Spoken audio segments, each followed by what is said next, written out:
प्यारे दोस्तों नमस्ते। मैं सुनाने जा रही हूँ सावन सोमवार की कहानी। प्राचीन समय की बात है। एक गांव में शारदा नाम की बुजुर्ग महिला अपने परिवार, बेटा रोशन और बहू गंगा और पोते गणेश के साथ रहती थी। शारदा बुढ़िया माई प्रतिदिन सुबह जल्दी उठती और स्नान कर भोलेनाथ की पूजा पाठ किया करती और भोलेनाथ का नाम ही गुनगुनाती रहती। उसका बेटा रोशन एक लकड़हारा था। भोलेनाथ की कृपा से वो लकड़ियां बेचकर बहुत अच्छी कमाई करता था। एक दिन रोशन ने अपनी माँ से कहा, माँ, आपकी कृपा से मेरा व्यापार बहुत अच्छा चल रहा है। मैंने एक नया घर ले लिया है। कुछ दिनों बाद हम वहीं पर रहने चले जाएंगे। माँ शारदा बोली, यह तो बहुत अच्छी बात है बेटे। अच्छा, तू ये बता, हमारे साथ साथ भगवान के लिए रहने का भी मंदिर बनाया है ना? यह बात सुनकर उसकी बहू गंगा बोलती है, माँ जी, आप सारे दिन ही पूजा पाठ करती रहती हो। वहाँ भी आप सारा दिन पूजा पाठ ही करती रहोगी, भोलेनाथ की भक्ति में ही लीन रहोगी। इसलिए हमने सोचा है आप यहीं पुराने घर में ही रहे और यहीं पे पूजा पाठ करती रहे। हम आपके लिए खर्चा भेज देंगे। नए घर में मैं, ये और हमारा बेटा गणेश ही साथ जाएगा। ये बात सुनकर शारदा माई बोलती हैं, सुन बेटे रोशन, देख तेरी बहू क्या बोल रही है। क्या सचमुच में मेरे लिए और मेरे भगवान के लिए तेरे नए घर में जगह नहीं है? आज इनकी कृपा से ही तुम्हें ये सब कुछ मिल पाया है और आज तू इन्हें ही भूल गया। ये सुनकर रोशन बोलता है, माँ, ये सब कुछ मेरी मेहनत का नतीजा है। और गंगा कह तो रही है, हम आपके लिए यहाँ खर्चा भेज देंगे। आप इतने बड़े घर में जाकर करोगी भी क्या? इससे अच्छा है आप यहीं पे रहो और अपने भगवान की पूजा पाठ करो। अपने बेटे बहू की बातें सुनकर शारदा रोने लगी, लेकिन उसके बेटे बहू शारदा को पुराने घर ही छोड़ चले जाते हैं। बेटे बहू के चले जाने के बाद शारदा देवी भगवान से प्रार्थना करने लगी, हे भोलेनाथ, मेरे बेटे बहू अनजान है, वो कुछ नहीं समझते। आप उनको किसी भी प्रकार का दंड मत देना। एक दिन उनको गलती का एहसास जरूर होगा और वो आपकी चरणों में आ जाएंगे। उसको माफ कर दीजिए।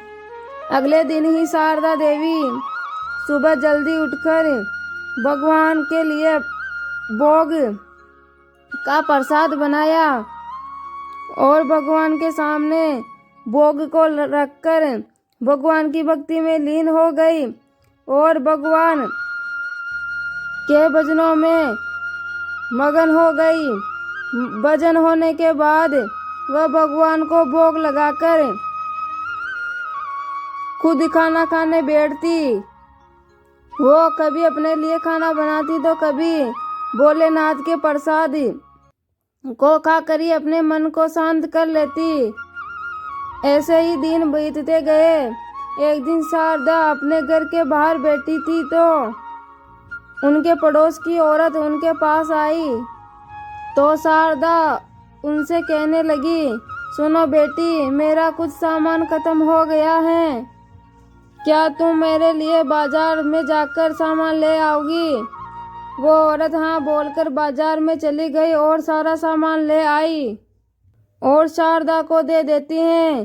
शारदा उसके लिए चाय बनाकर लाई और उस पड़ोसन को धन्यवाद कहती हैं।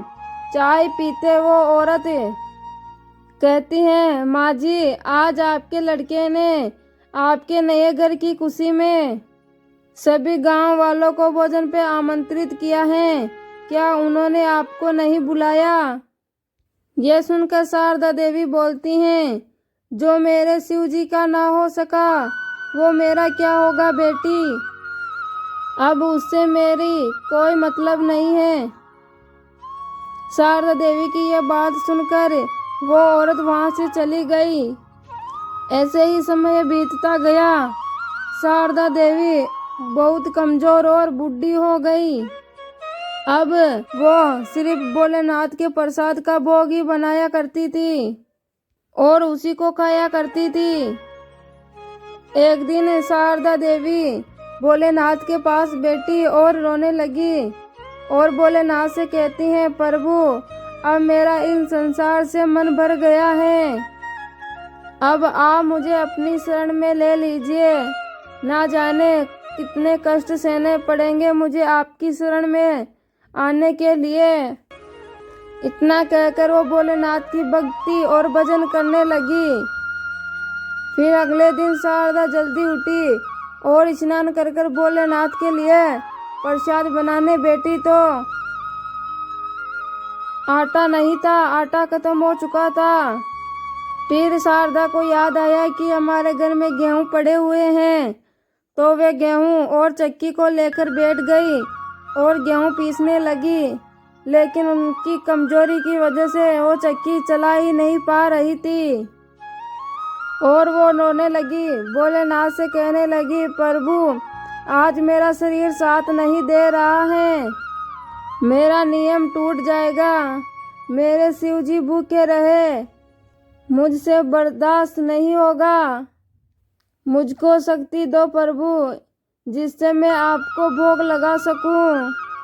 इतना कहकर शारदा एक बार फिर कोशिश करती है, लेकिन इस बार भी वो हार गई और बहुत रोने लगी। तभी उसके घर में बहुत तेज रोशनी हुई और पूरा घर प्रकाश से भर गया। उसने देखा कि भगवान शिव स्वयं चक्की चला रहे हैं। शारदा उनको देखकर हैरान हो गई। भोलेनाथ बोले, मैया क्या देख रही हो, मुझे जोरदार भूख लगी है, इसमें और गेहूं डालो। शारदा देवी को बिल्कुल होश नहीं था। वो रोते रोते चक्की में गेहूं डाल रही थी और भगवान शिव गेहूं पीस रहे थे। फिर जब शारदा देवी को सुध आई कि भगवान शिव गेहूं पीस रहे हैं, इसके बाद भगवान शिव ने कहा, मैया आपकी तपस्या सफल हुई, मांगो मैया आप क्या मांगना चाहती हो। भोलेनाथ की यह बात सुनकर शारदा देवी बोलती हैं, भगवान मुझे अपने चरणों में जगह दे दीजिए और मुझे कुछ नहीं चाहिए। भगवान शिव ने उसे आशीर्वाद दिया तो शारदा देवी पहले जैसे स्वस्थ हो गई।